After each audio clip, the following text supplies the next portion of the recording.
हरे कृष्णा। आज मैं एक काफ़ी इम्पोर्टेंट बात लेके आ गया हूँ। क्या आपको एक रियल एस्टेट डील करते वक़्त एक डीलर की रिक्वायरमेंट होती है?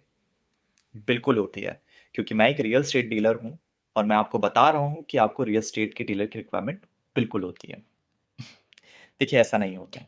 जनरली अगर आपकी ये पहली डील नहीं है, आपने ऑलरेडी एक प्रॉपर्टी की डीलिंग ऑलरेडी कर रखी हुई है, वहाँ की जर्नी देखी हुई है कि प्रॉपर्टी देखते हैं कैसे हैं, चीज़ें कैसे करते हैं, प्रॉपर्टी देखने से पहले क्या चीज़ें करते हैं, प्रॉपर्टी देखने के बाद क्या चीज़ें होती हैं, डॉक्यूमेंटेशन क्या होता है, सारी चीज़ें आपने देख रखी हैं।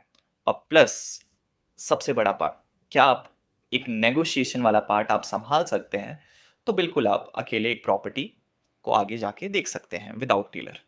लेकिन एक जब डीलर इन्वॉल्व होता है किसी डील में, देखिए, पेपर्स वाली बात तो बिल्कुल ठीक है कि वो एक आपके पेपर्स देखेगा, चीज़ें देखेगा, वहाँ पे वो लोकल है तो कहीं न कहीं आपको वो पर्सनल टच प्लस एक पर्सनल प्राइसिंग का वो महत्व देगा। लेकिन दूसरी जो सबसे बड़ी बात है, एक रियल एस्टेट डील में सबसे बड़ी बात ये होती है कि कई बड़ा पैसा इन्वॉल्व होता है।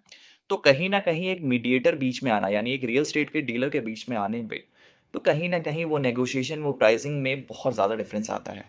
और सबसे बड़ा पार्ट है कि एक रियल एस्टेट डील होते वक़्त एक सरल स्वभाव का आदमी भी एक चिड़चिड़ा स्वभाव या फिर गुस्से स्वभाव में आ सकता है, क्योंकि कई तरह की चीज़ें होती हैं। आप 2 अलग तरह के नेचर के व्यक्ति जब मिल रहे होते हैं एक डील में, तो कई तरह से टकरार हो जाती है कि आपने ये टाइमिंग दी थी, आपने ये टाइमिंग क्यों बोल रहे हैं? आपने पेमेंट इतने टाइम पे बोली थी, आपने इतने टाइम पे क्यों कर रहे हैं?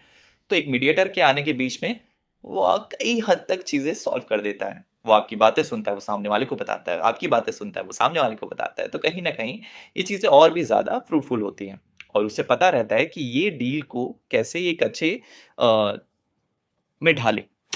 और मेरी राय ये रहेगी कि आप ज़्यादा डीलरों से मिलने से अच्छा एक प्रोफ़ेशनल, एक अच्छे डीलर से मिलें, ताकि वो आपकी डील को और भी ज़्यादा स्मूथ और कम समय में करवा पाएँ और ताकि आपका समय बचे और आप एक बेहतर डील पा पाएँ।